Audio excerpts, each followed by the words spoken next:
Is your sales team struggling with consistency? Or maybe you just have a feeling that they can do better? In today's video, I'm going to try to cover the ultimate B2B sales playbook. So a set of rules, standards, examples, and things that you can do in order to improve the performance of your sales team. And it doesn't matter if you are just starting with building the sales team or you have an existing sales team and you are just looking for ways to optimize their performance. Or maybe you are a salesperson that is looking to level up your game. I'm going to tell you about the examples and real life things that I have successfully implemented in both of my businesses in the past.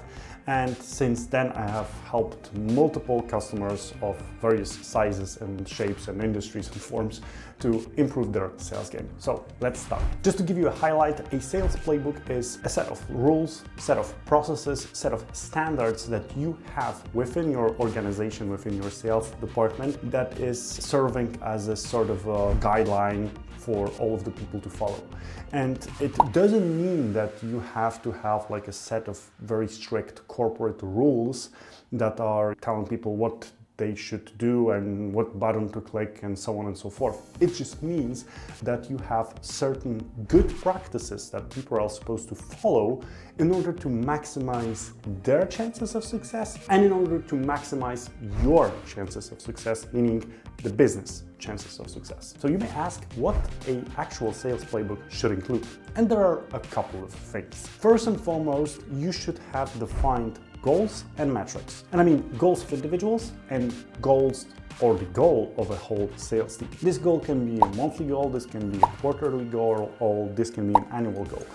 I would advise you not to have one goal for the whole department as a sole thing. So I wouldn't say that you cannot have a goal for the department and what is a big furry thing that you are going after with your whole sales team. What I'm saying is that you should consider at least to have the individual goals and then measure them against the big goal. And why is that? Because I've seen many situations in which the goal for the whole sales team means that there is a one or maybe two individuals that are working their asses off in order to hit the goal, and the rest is just sort of a selling. So I have never seen in my past experiences, and this is just me, of course, this may be very subjective, I've never seen in the past that a goal for the whole sales team is working towards the individual's development and working towards the common success in a way that it should be, meaning that it builds a team spirit and it also makes everyone work relatively the same. It usually means that a couple of individuals are exploited and the rest is just sipping on the coffee. There should also be a couple of metrics, meaning that you should be able to tell how long certain things take within your sales team. So how long does it take us to prepare a proposal? How long before the first conversation? How long after the first conversation until the proposal is presented or sent? These kind of things should not be a matter of interpretation of individuals. It should be written down and understandable for everyone. Another element of a playbook should be identified, well-defined buyer persona, meaning that salespeople should have a pretty good understanding of who is the target persona that they should speak to.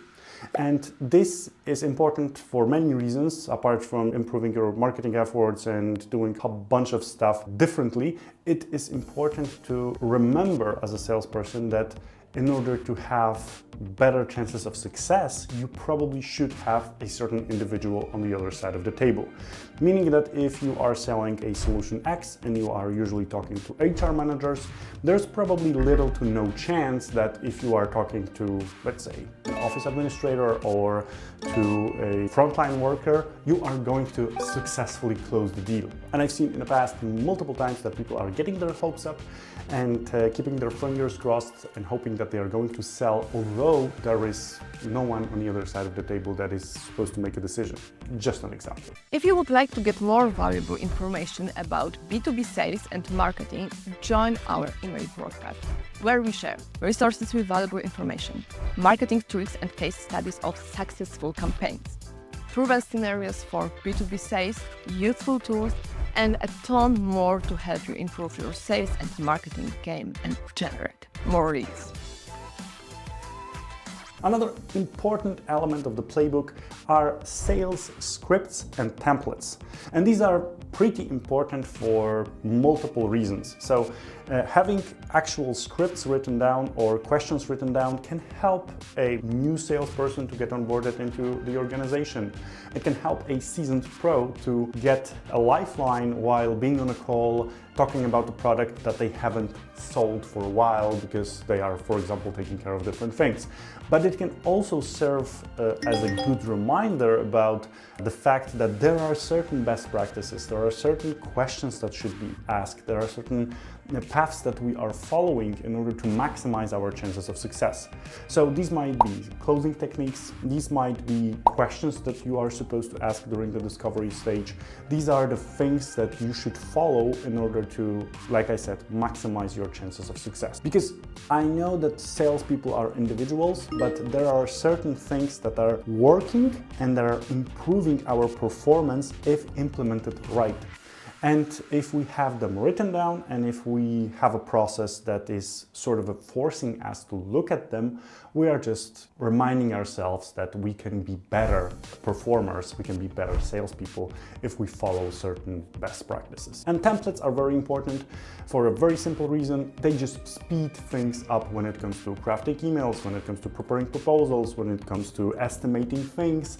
And you might think that a couple of minutes here and there is not a lot, but if a couple of minutes can stack up to 2 or 3 days of an individual salesperson within a month, and you have 5 person within a sales team, then you are actually getting half of FTE, so half of one single thing. So scripts and templates, super important. Before I move to the next one, make sure to subscribe to our channel if you're finding this video interesting. And one of my favorite elements of a sales book, so integrations and automations and CRM tool. So if you do not have the CRM, make sure to check out my multiple videos on CRM and implementation and the benefits of having such a system. I think it's a huge loss if you don't have a CRM system. It's simple to implement and it can speed things up and can help you understand your sales processes better. It can also speed things up when it comes to, for example, communicating the new offering to some of your clients, when it comes to informing your clients about the promo that you are having, when it comes to getting rid of the stock that you have and that you don't want to have anymore. It can just speed things up. So instead of reaching for your phone, calling individuals, you can craft an email and send it in bulk to multiple of your existing customers or potential customers, you name it. And integrations within CRMs can help you with a range of things, from prospecting, crafting proposals, crafting documents, having templates of those documents. There are just dozens, gazillions of integrations and gazillions of benefits. But before you will start looking into automating anything or looking into some fancy schmancy tools, make sure that you have processes in place. Because people are often dreaming about marketing and sales automation. As a matter of fact, they don't even have the bare minimum of processes, guidelines, and templates and scripts. So in my opinion, it doesn't make sense to automate something if you don't even know what you should automate. And the last element of your playbook, and it doesn't have to be in a playbook, but it should be in your business, is the system of continuous innovation and improvement. Call once per quarter that we can discuss the things that we can optimize and improve, and asking your sales team for that can be really a goldmine when it comes to ideas and new things. It can also lead you down the very dangerous path of fulfilling the wishes that shouldn't be fulfilled, so be careful about that. But in general, bringing people to the table and building this culture of innovation, implementation, and continuous improvement, in my opinion, has all the benefits. So I have done this in the past and I'm continuously doing this in multiple of my businesses, that I'm inviting all of the employees to share ideas and to innovate and to build with me, and it always works like a charm. If this video was helpful to you, make sure to subscribe to our channel. If you have any more ideas about the things that should be in the sales playbook, share them in the comment section down below. I'm more than happy to discuss about them and to share some ideas and exchange some thoughts with you guys. Also consider joining our broadcast in order to receive regular tips about B2B sales and marketing. Thanks for watching and have a great rest of your day.